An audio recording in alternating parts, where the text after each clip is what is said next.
How far did you get when you guys ran away from here? The furthest I made one time to Buffalo. Okay. Most of the time it was up on Bryant Hill. They Not feed very me far. and then bring me back. What was your maiden name? Cook? Cook. Oh, where were you from? Onondaga. Oh, Onondaga. Where do you live now? Onondaga. Okay, very good. Onondaga. You're from Onondaga? You're from here? Yeah, Kittery. Yeah, because I recognize you. Well, we're going to take her home with us. No, you can't. We need her. Oh, We're on our own. You broke your constitutions on If you can't hear me, we'll announce the winner. I said, we don't have to send our kids to your state schools. We don't have to send our boys to the service. You don't care? Nobody On cares? our own. You go to hell. Nobody cares? Okay, I remember you last year, you were here. No, the year before. Are you Cassie's boy? Enjoy your dinner. Okay, but let me buy some 50-50 Right. drawing. Okay, 50-50, and then we have T-shirts, and then we have sign in. Where? Okay, here's your coffee cup. Thank you. After Williamsburg, And then Kansas. then you're having the I went to Albuquerque, Mexico for a nurse, 3 months. Did you come up for the reunion? You're here for the reunion? Yeah, but I'm living in Buffalo now. Oh, yeah.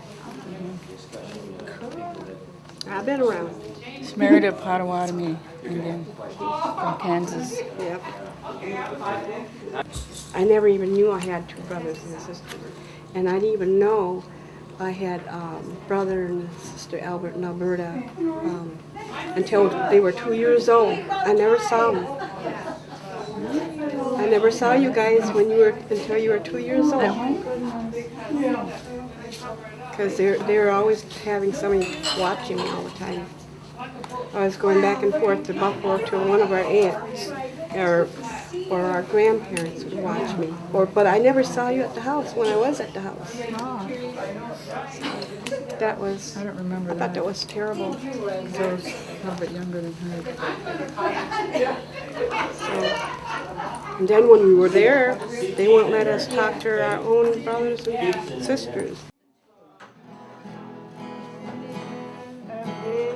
The shining cataract, yes, with its clear expanse, stands our noble institution, stands for our advance, thanks to her devoted founders, striving for the right, who amid the lonely forest fought her first to light.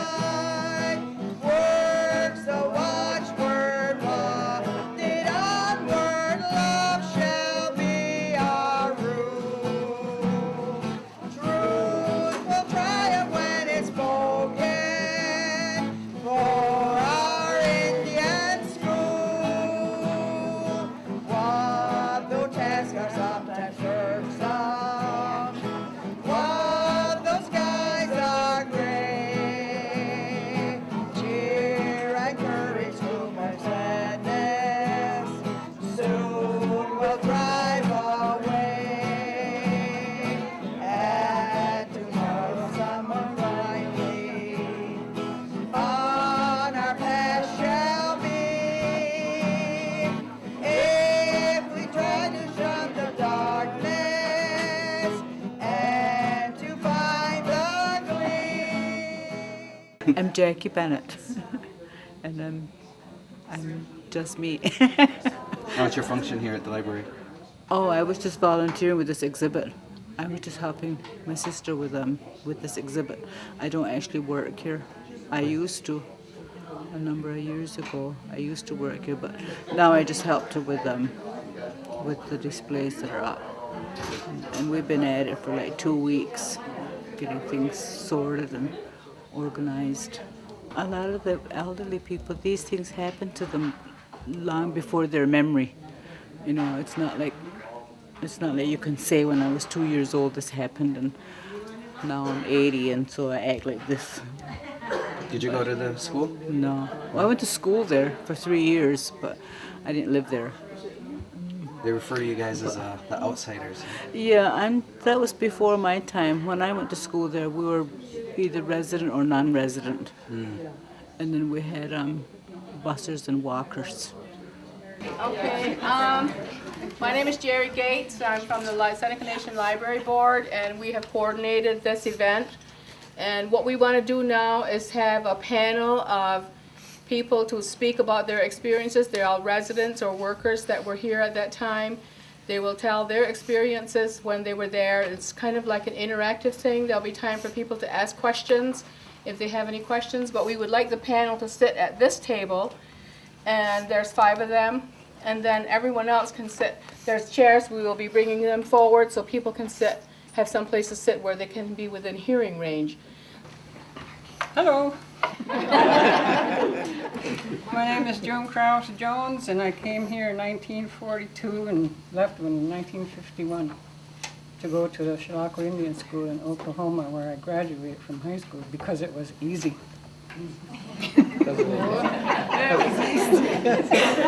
It was a government Indian school. Then I graduated from there and went to high school Indian school for 2 years. I came back and I started working here in 54. I worked for Miss Kincaid and Dr. Sclero.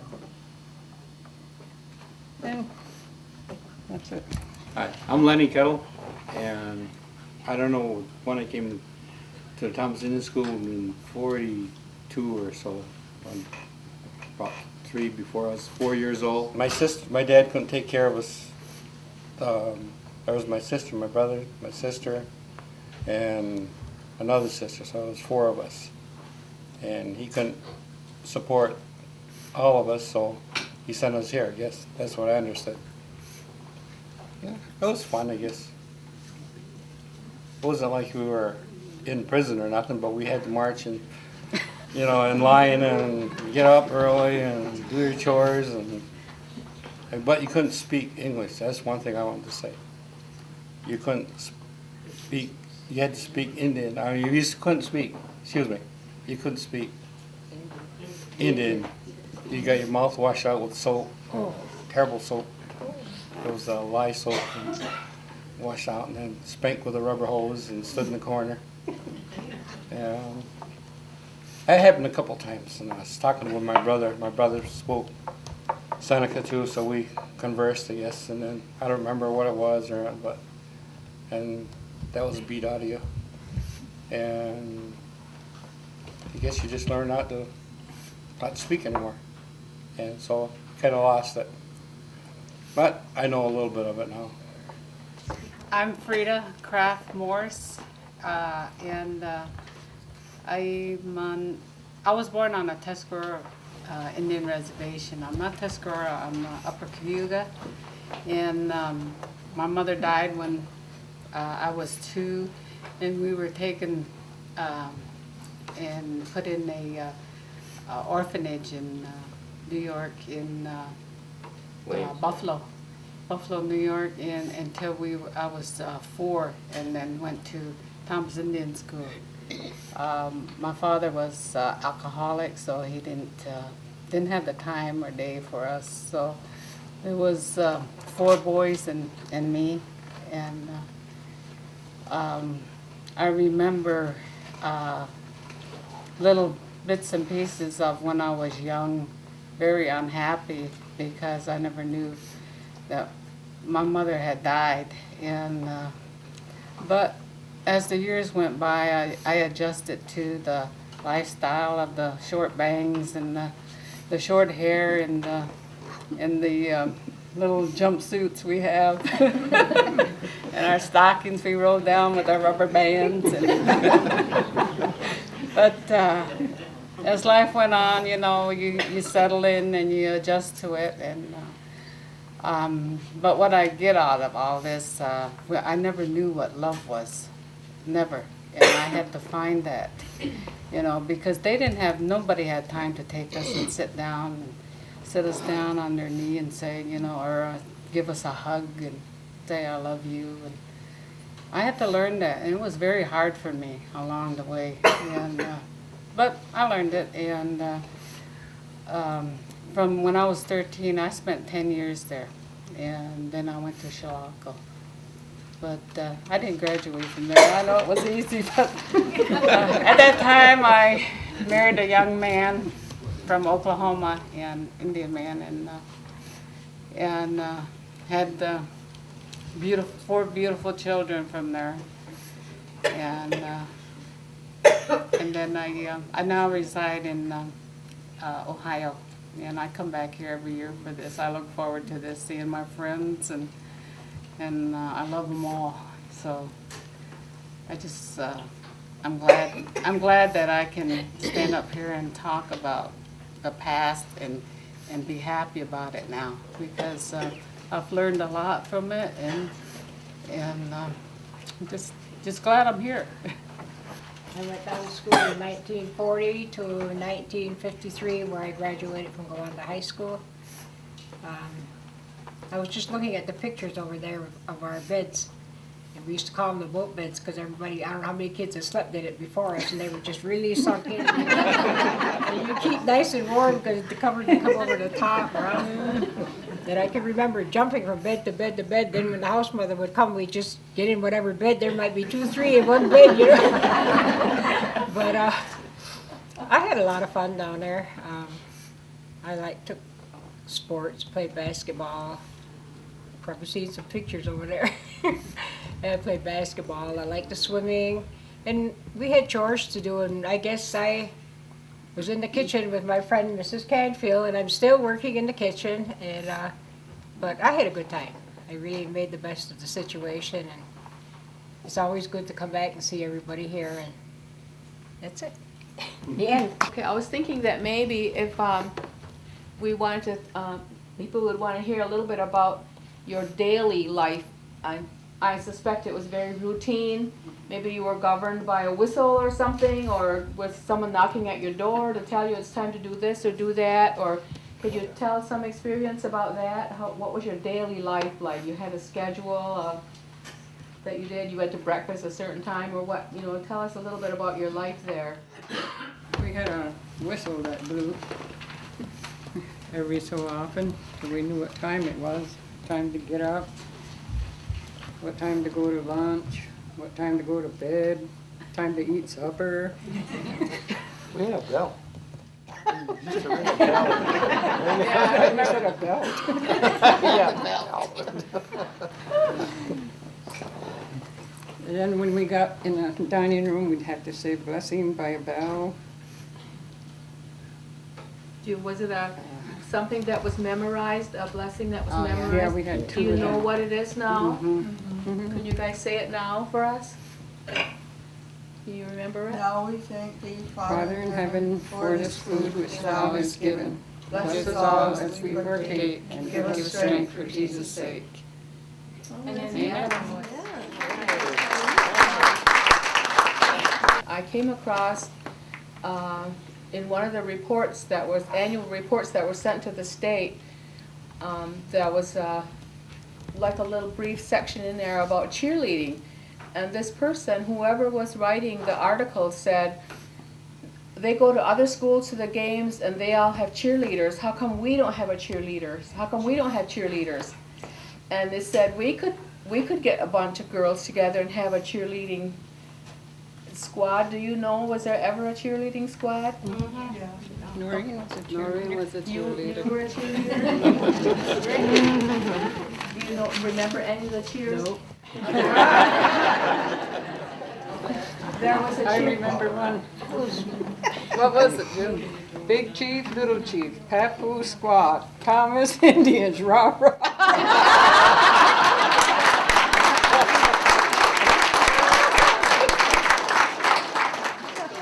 I remember one, Jerry.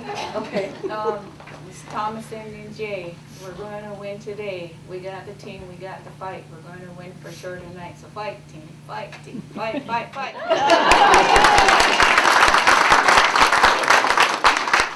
Show us your jump.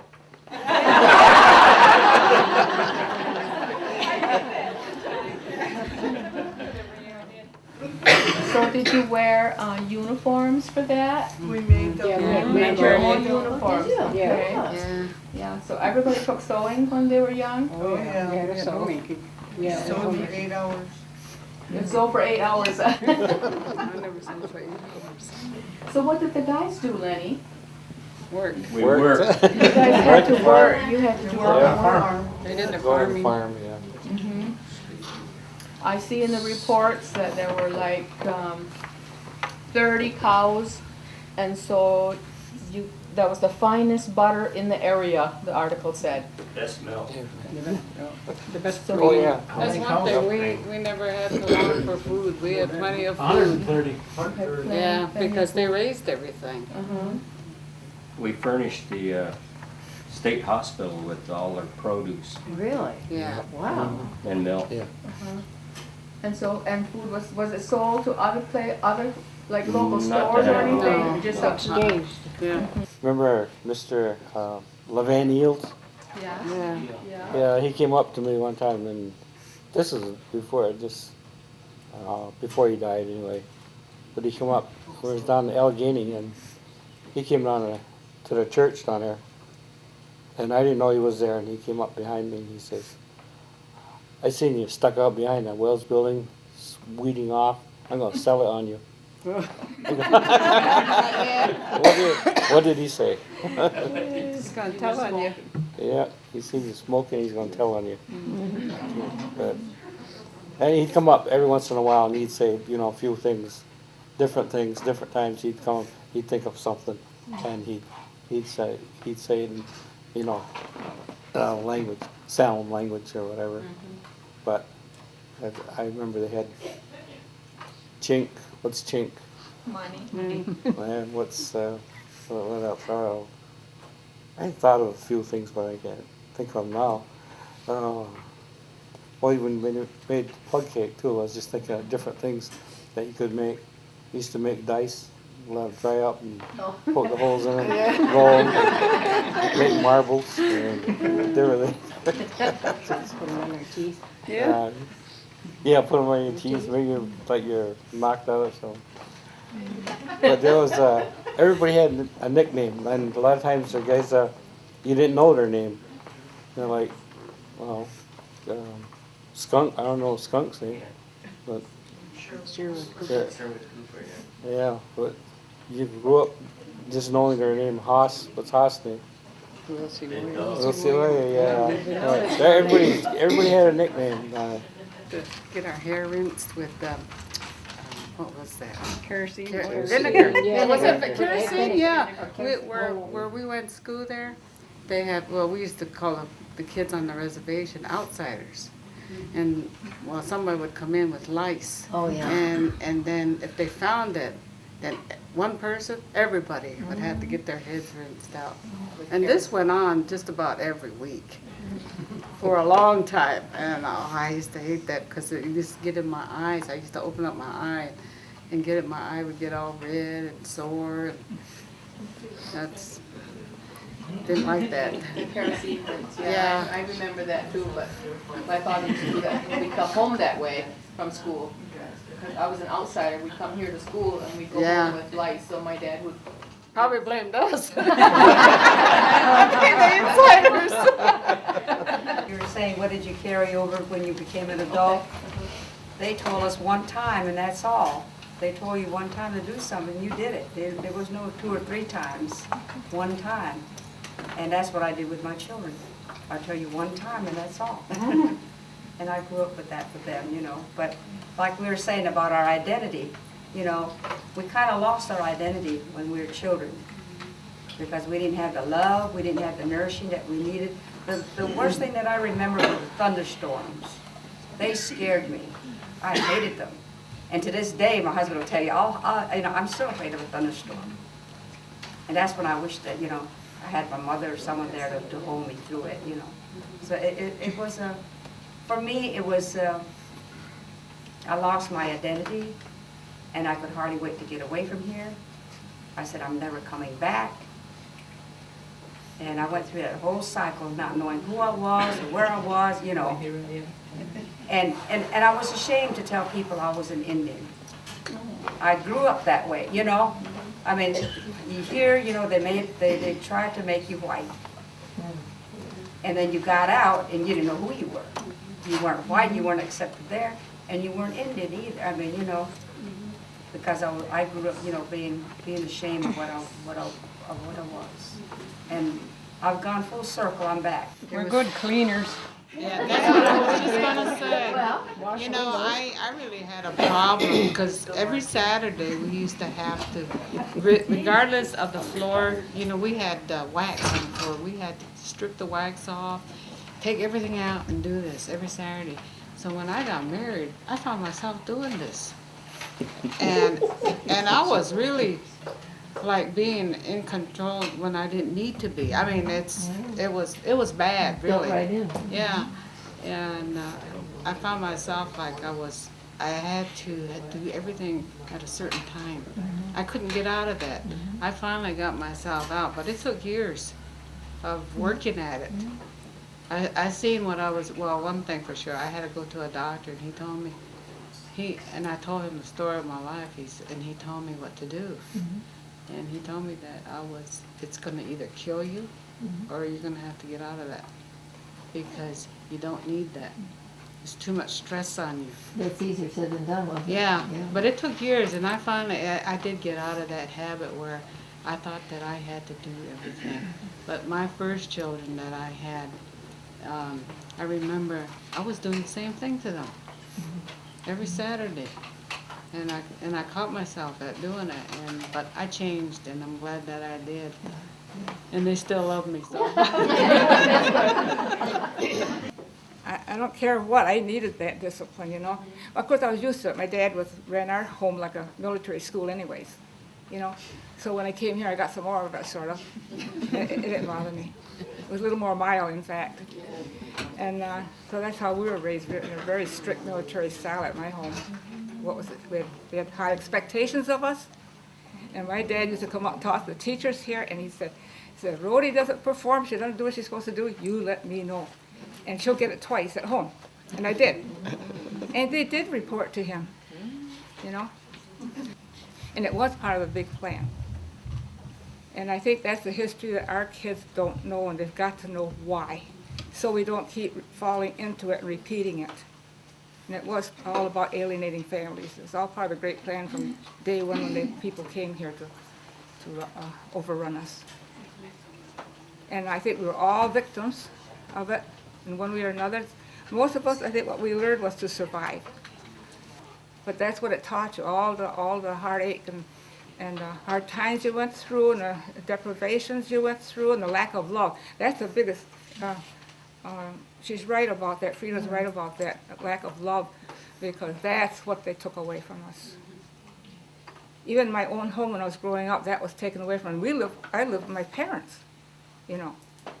Us 4 girls lived with our parents. And we didn't have that in our home. Although we all lived together, we never had that. It was run like a military school in our home.